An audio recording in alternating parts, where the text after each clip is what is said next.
안녕하세요 여러분. 8월 10일 수요일 우리 다같이 수요예배 드리기로 하겠습니다. 설교 듣기 전에 우리 다같이 사도신경 하나님 앞에 고백하시겠습니다. 전능하사 천지를 만드신 하나님 아버지를 내가 믿사오며 그 외아들 우리 주 예수 그리스도를 믿사오니 이는 성령으로 잉태하사 동정녀 마리아에게 나시고 본디오 빌라도에게 고난을 받으사 십자가에 못 박혀 죽으시고 장사한지 사흘 만에 죽은 자 가운데서 다시 살아나시니 하늘에 오르사 전능하신 하나님 우편에 앉아 계시다가 저리로서 사는 자와 죽은 자를 심판하러 오시리라. 성령을 믿사오며 거룩한 공회와 성도가 서로 교통하는 것과 죄를 사하여 주시는 것과 몸이 다시 사는 것과 영원히 사는 것을 믿사옵나이다. 아멘. 오늘 하나님께서 저희들에게 주시는 말씀은 구약성경 여호수아서 5장 2절에서 9절 말씀 보시겠습니다. 여호수아서 5장 2절에서 9절 말씀을 보시겠습니다. 페이지수로는 324쪽입니다. 다 찾으신 줄 알고 제가 봉독해 올리겠습니다. 그때 여호와께서 여호수아에게 이르시되 너는 부싯돌로 칼을 만들어 이스라엘 자손들에게 다시 할례를 행하라 하시매 여호수아가 부싯돌로 칼을 만들어 할례산에서 이스라엘 자손들에게 할례를 행하니라. 여호수아가 할례를 시행한 까닭은 이것이니 애굽에서 나온 모든 백성 중 남자 곧 모든 군사는 애굽에서 나온 후 광야 길에서 죽었는데 그 나온 백성은 다 할례를 받았으나 다만 애굽에서 나온 후 광야 길에서 난 자는 할례를 받지 못하였으니라. 이스라엘 자손들이 여호와의 음성을 청종하지 아니하므로 여호와께서 그들에게 대하여 맹세하사 그들의 조상들에게 맹세하여 우리에게 주리라고 하신 땅 곧 젖과 꿀이 흐르는 땅을 그들이 보지 못하게 하리라 하시매 애굽에서 나온 족속 곧 군사들이 다 멸절하기까지 40년 동안을 광야에서 헤매었더니 그들의 대를 입게 하시니 자손에게 입게 하신 이 자손에게 여호수아가 할례를 행하였으니 히리스는 그들에게 할례를 행하지 못하였으므로 할례 없는 자가 되었음이었더라. 또 그 모든 백성에게 할례 행하기를 마치매 백성이 진중각 처소에 머물며 낫기를 기다릴 때 여호와께서 여호수아에게 이르시되 내가 오늘 애굽의 수치를 너에게서 떠나가게 하였다 하셨으므로 그곳 이름을 오늘날까지 길갈이라 하느니라. 아멘. 하나님의 자손이 된 증거, 하나님의 자손, 하나님의 자녀가 된 증거.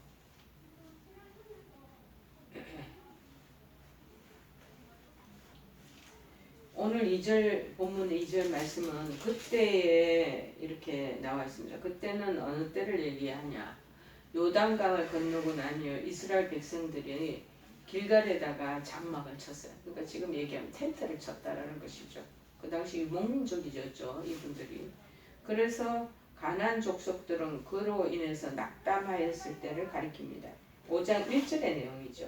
요단 서쪽의 아모리 사람의 모든 왕들과 해변의 가나안 사람들의 모든 왕들이 여호와께서 요단물을 이스라엘 자손들 앞에서 말리시고 우리를 건너게 하셨음을 듣고 마음이 녹았고 이스라엘 자손들 때문에 정신을 잃었더라.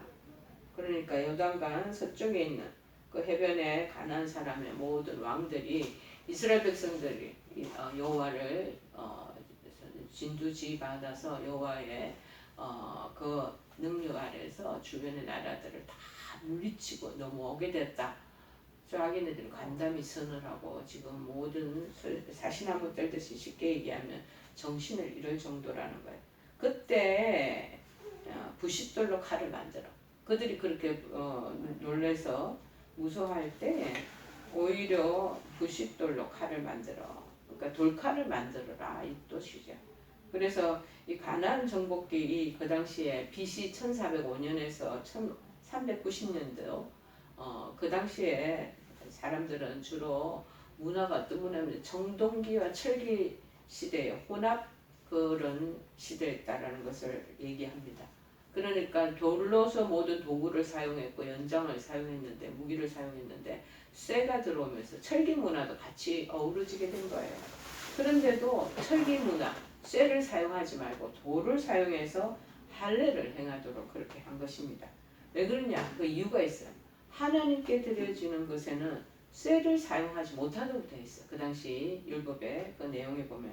그래서 그 율법에 충실하기 위해서 돌로서 그 할례를 행하는 도구, 그 칼을 만들었다라는 거예요.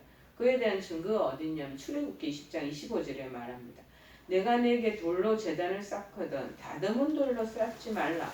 내가 정으로 그것을 쪼면, 정이라는 것은 쇠로 그것을 쪼면 부정하게 된다는 거예요.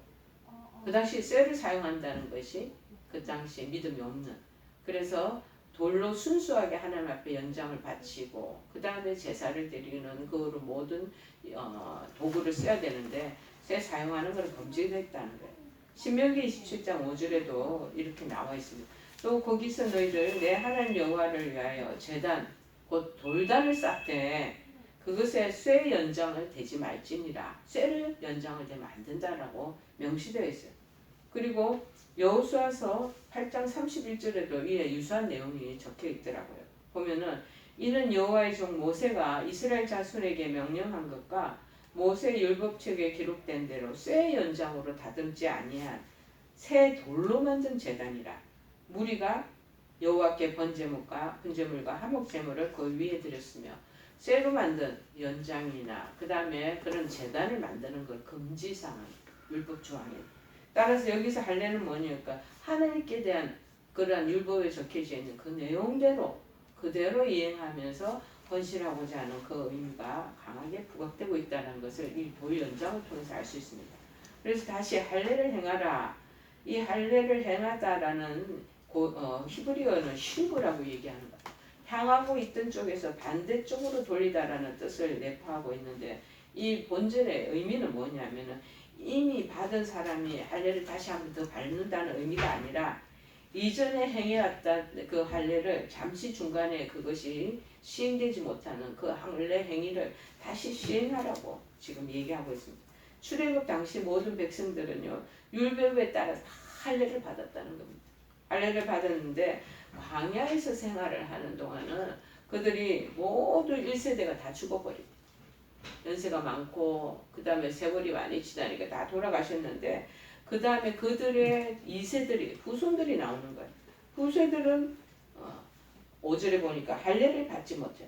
자 5절에 보니까 그 나온 백성 다 할례를 받았지만 다만 애굽에서 나오는 광야길에서 태어난 자들은 할례를 받지 못했다라고 나옵니다. 그래서 이 가나안에서 도착한 출애굽 2세대들에게 이전의 조상과 같이 너희도 할례를 다시 받으라는 하나님의 명령이 주어지게 됩니다.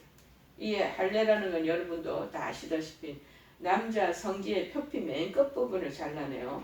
이제 쉽게 오늘날에 포경 수술하는 거예요. 포경을 제거하는 수술로 이 율법에는 남자 아기들이 태어난 지 8일 만에 일제히 행하도록 규정되어 있었습니다. 그래서 3절에 할례산이다 그렇게 얘기하는데 문자적으로는 양피의 언덕이라 양피의 언덕 할례를 베푸는 산을 뜻하는 일반 명사로 보이지만 그것은 이 할례의 언덕 그러니까 쉽게 얘기하면은 양피를 베어내고 난 그 양피를 묻은 지역을 할례산이라고 그렇게 명명했다고 그럽니다.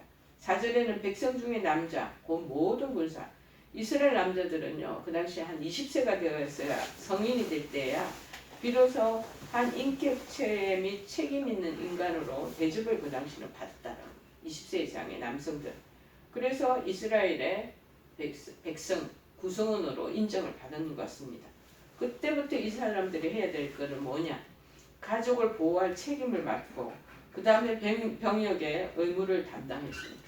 그런데 광야 노중에서 죽었다. 출애굽 제2세대를 얘기하는 거죠. 가데스 바네아에서 불신앙적 사건으로 인해서 처음 출애굽한 나는 1세대 이 출애굽 1세대가 하나님의 징벌을 당해서 한 38년 동안 그 광야의 노정에서 다 죽어버리게 되죠. 모두 죽고 난 이후 저 당시 모세는 가데스 바네아에서 가나안 12 정탐꾼을 파송하게 됩니다. 죽어진 그 상황의 그 지역에서. 그런데 이 가데스 바네아에서 여러분 기억나는 분이 누가 기억이 나요? 여호수아와 갈렙이 12 탐정 여러분 정탐꾼이 생각나지 않겠습니까? 근데 여호수아와 갈렙을 제외한 10 정탐꾼이 가나안 정복이 불가능하다고 부정적인 보고를 하게 됩니다.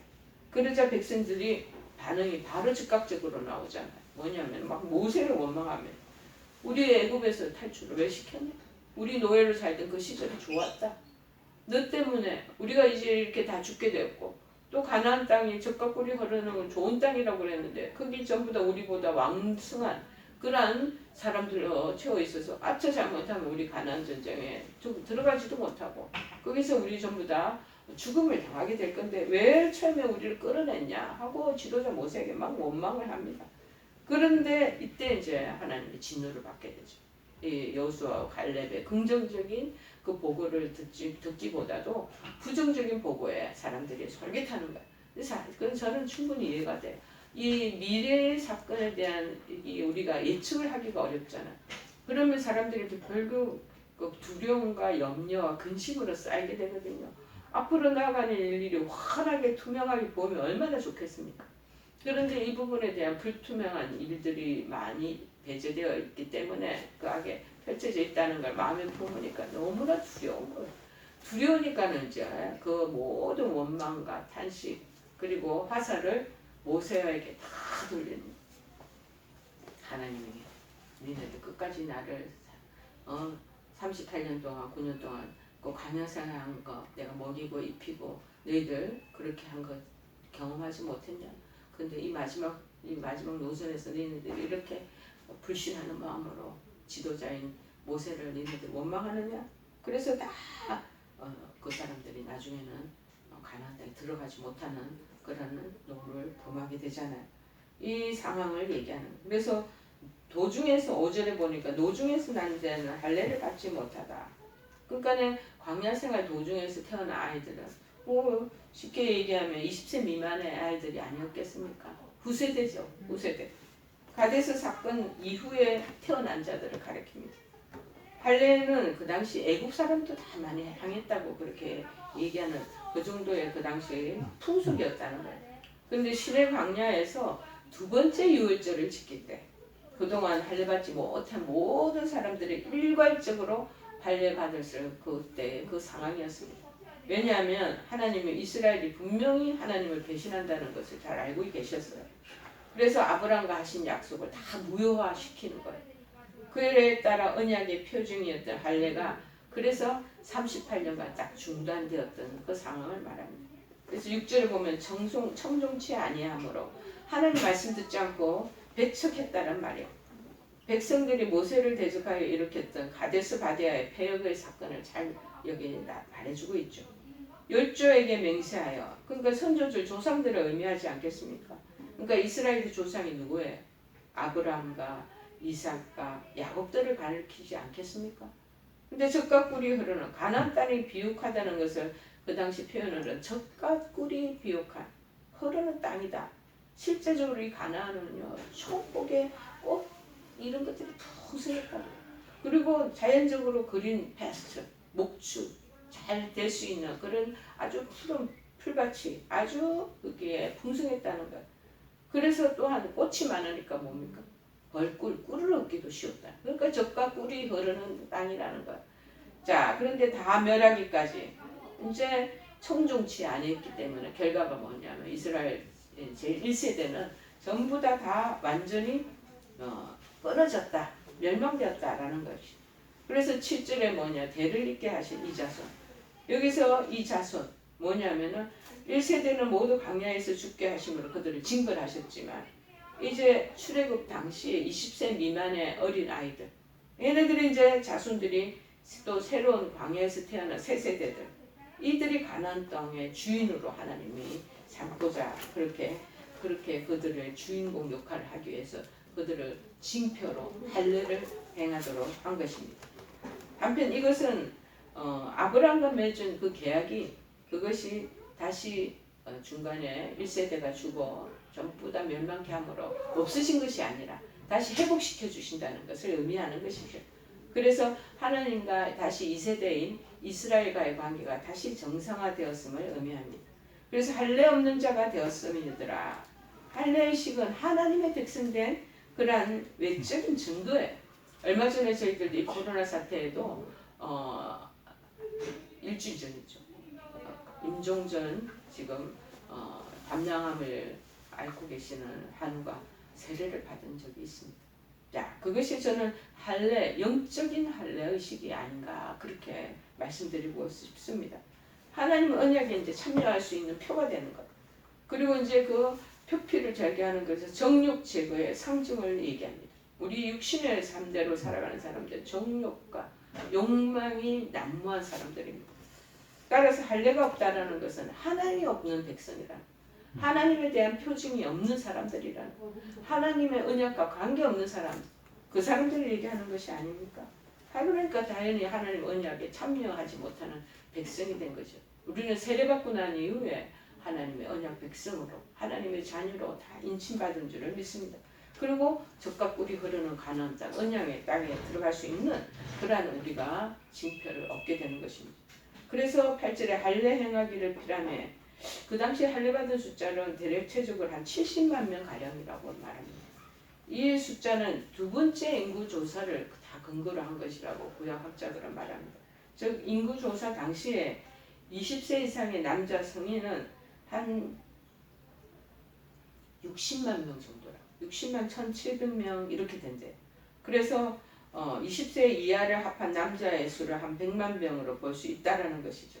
그 특별히 20세 미만인 가데스 바데아의 사건 당시 할례자들은 이미 할례를 받은 것이기 때문에 한 30만 명이 되지 않았을까.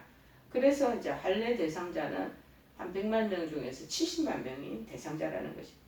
하루 만에 그거 행할 수 있겠습니까? 70만 명 어렵죠. 자, 나흘 뒤에 있어 6월절 기념 행사를 치르기에도 아무런 무리가 없을 정도로 그때 하루 만에 70만 명이라고 그냥 어렵겠는데, 그런데 30만을 배제한 상황이니까 아마도 그런 부분에 대한 것들이 행해질 수 있는 그런 충분한 여건이 되지 않았나 또 구약학자들은 그렇게 언급하기도 합니다. 그래서 다시 할례 행하고 표피를 살아나면은 한 일주일 또 기다려야 되잖아. 그 낫기를 기다릴 때 다시 원상태로 돌아가는 그 상처가 나을 때까지 한 일주일 미만 3, 4일 정도 그렇게 걸리지 않겠습니까? 그 특별히 3일째 되는 날 최고의 고통이 따르는 때라고 얘기합니다. 그래서 9절 애굽의 수치, 백성들이 길갈에서 그 당시 할례를 행한 후에 하나님의 언약 백성으로서의 자세를 다시 회복하는 것. 그래서 그런 어떤 표징, 그런 어떤 우리가 절차나 행사, 절기 이런 게 굉장히 중요한 거죠. 그래서 더 이상 이제 방황치 않고 니네들은 하나님의 백성이다라는 걸 딱 인쳐주시죠. 그래서 이스라엘의 약속의 땅에 들어가지 못한 하나님께 대한 이런 불신, 하나님을 믿지 않는 것도 그것도 죄라고 이제 얘기를 하는 거죠. 40년 동안 광야에서 방황하는 모습이 1세대에 있었다는 것. 그럴 때 애굽 사람들이 그렇게 조롱하고 비난한 것들을 우리가 여러 가지 야사를 통해서 들을 수가 있습니다. 저것들이 우리나라를 배신하고 저렇게 도망가더니 저렇게 멸절하고 죽고 마는 거 봐. 그래서 그곳 이름을 뭐냐 하면 길갈이라고, 수레바퀴 굴러간다. 그러니까 수치가 이제는 굴러가서 이제 불행으로부터 자유를 얻게 됐다. 그렇게 말합니다. 여러분 독일의 실존주의 선구자로 알려진 작가 프란츠 카프카라는 사람이 소설 쓴 책 중에서 변신이라는 책이 잘 알려져 있습니다. 어느 날 아침 이 그레고로 잠자가 불안한 꿈에서 깨어났을 때 그는 자기가 침대 속에서 커다란 벌레로 변해 있는 것을 발견했다라는 구절로 이제 이 내용의 소설이 시작이 됩니다. 충격적인 변신이죠. 본인이 큰 벌레로 변해져 있는 것을 말하고 있는 거죠. 여기에는 시사하는 바가 굉장히 많습니다. 즉 한 인간의 고통, 그리고 가족의 당황과 그 비탄을 통해서 현대인들의 그 고독, 그리고 위기적인 그 상황, 그것들을 지금 이 소설에서 카프카는 묘사하고 있었던 것입니다. 만약 우리들에게도 이런 충격적인 변화가 일어난다면 어떠하겠습니까? 자, 그러나 우리도 마찬가지로 이러한 충격적인 변화를 이미 경험한 사람들입니다. 그 변신은 카프카 이 변신에서 나온 비참한 것이 아니라 하나님의 자녀라는, 하나님의 백성이라는 영광스러운 것으로의 변신을 우리는 경험한 것입니다. 이것은 마치 땅을 기는 흉측한 애벌레가 막 꿈틀꿈틀하면서 번데기처럼 막 기어가잖아요. 어느 날 꽃보다도 화려한 나비로 변한 것과 같다고 말씀하고 있는 것이죠. 그렇다면 도대체 우리 믿음의 사람들, 하나님의 자녀라고 우리가 자칭하는 우리들 어떤 변화를 경험했냐? 첫째가 법적인 신분이 변화됐다. 저는 이것을 너무나 감사하게 생각합니다. 여러분, 모태신앙으로 어릴 때부터 부모의 그 신앙을 답습한 사람들은 이 부분에 대해서 그런 큰 감동을 느끼지 못할 것입니다. 그러나 정말 애벌레에서 나비로 변신한 그러한 놀라운 초월적인 경험을 한 사람들은 큰 그 충격과 놀라운 감동이 성에 있는 것입니다. 여러분, 가나안 약속의 땅에 들어가기 전에 이스라엘 백성들은 할례를 다 행했잖아요. 2절에. 그 할례는 히브리어 이 말 기본 어근의 물이라는 의미가 뭐냐면은 잘라내다, 양피를 잘라내다, 할례를 행하다, 이 전문 용어 이외에 생명을 끊다 라는 의미로 쓰인 적도 있지만 할례를 의미하는 거, 물이라는 거. 즉 할례는 뭐냐? 생명을 걸고 내가 언약에 동참한다라는 그 표식이라는 것입니다. 그래서 할례를 받았다는 것은 정말 언약의 백성이 되었다라는 것입니다. 여러분, 영적 이스라엘 성도들은요, 그리스도의 핏값으로 새롭게 된 언약 백성이라는 것이죠. 왜냐하면 우리는요, 손으로 하지 아니한 할례, 즉 그리스도의 할례를 받았기 때문입니다. 더 큰 의미가 부여되어 있습니다. 골로새서 2장 11절에 이렇게 그래서 그 증거가 있습니다. 또 그 안에서 너희가 손을 하지 아니한 할례를 받았으니 곧 육의 몸을 벗는 것이요 그리스도의 할례니라. 그렇게 말합니다. 우리가 전에는 진노의 자녀였다고 그럽니다.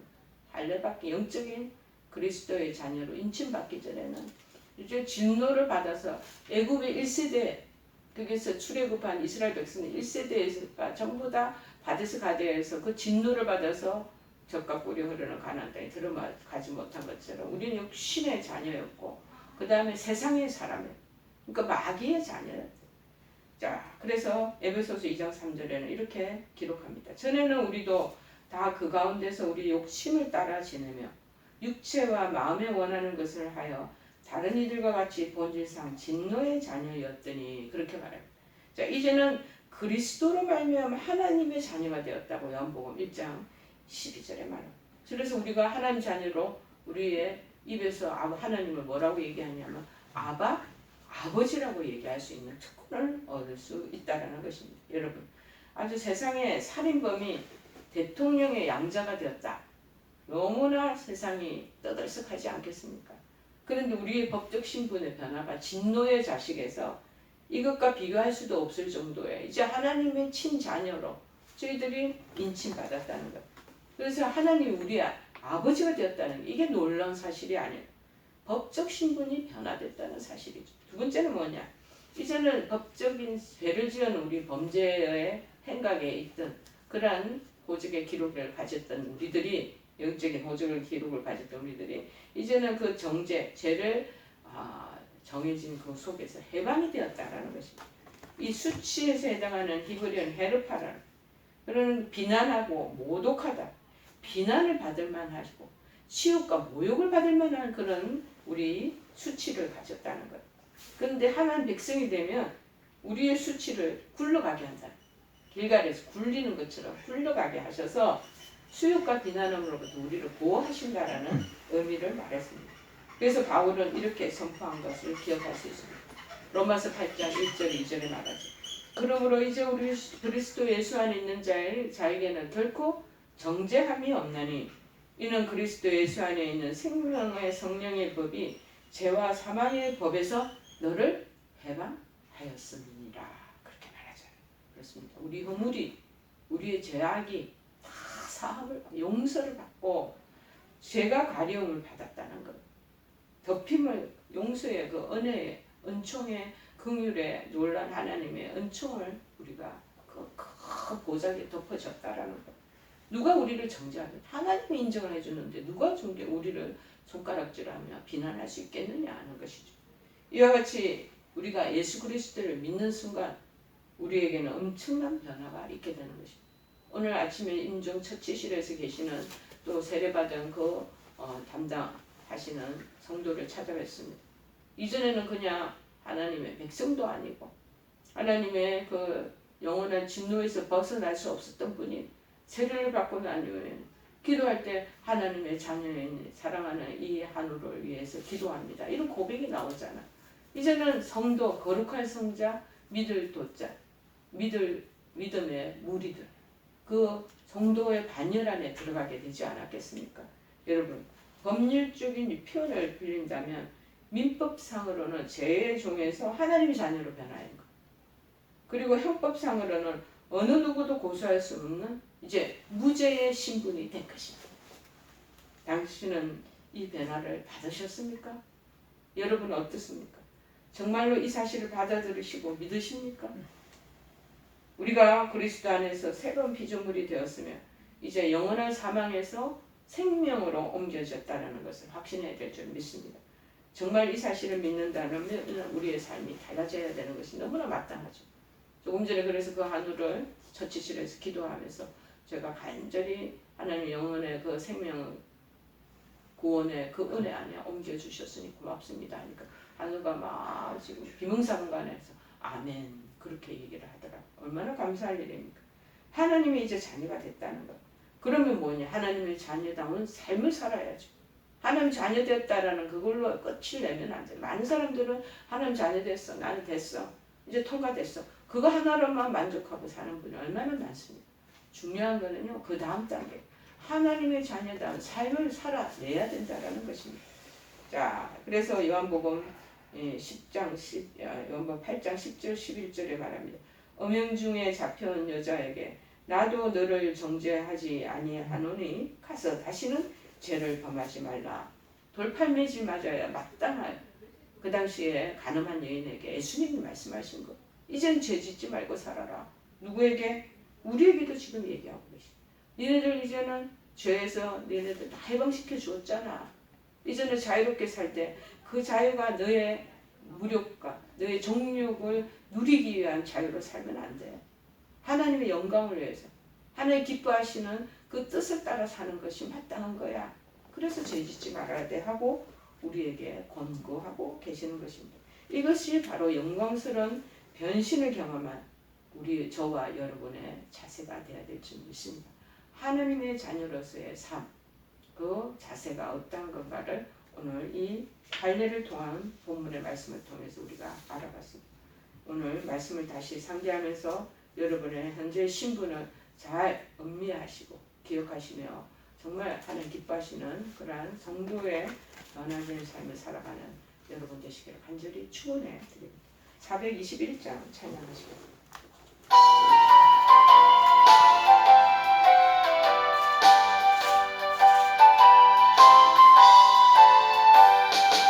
내가 예수 믿고서 죄사함 받아 나의 모든 것 다 변했네.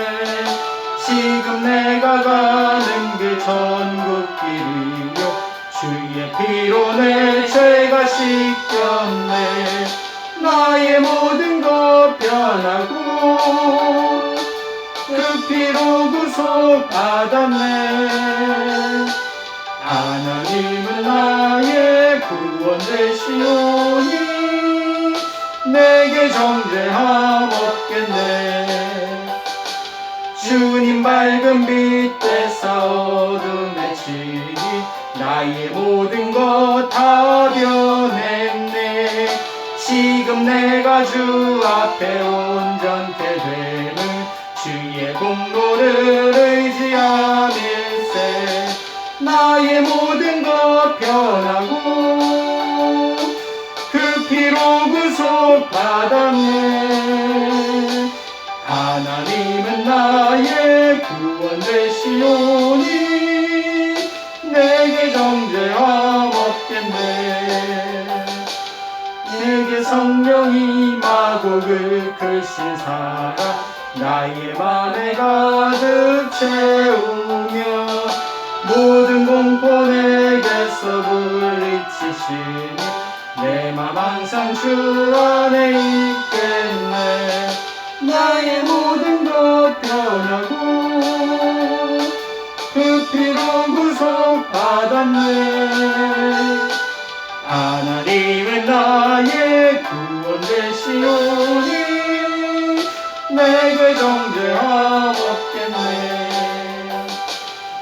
우리 다 같이 주기도문으로 수요일을 마치겠습니다. 하늘에 계신 우리 아버지여, 이름이 거룩히 여김을 받으시오며 나라의 마옵시며 뜻이 하늘에서 이룬 것 같이 땅에서도 이루어지이다.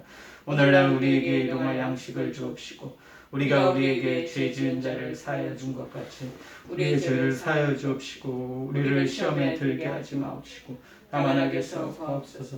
대개 나라와 권세와 영광이 아버지께 영원히 있사옵나이다. 아멘.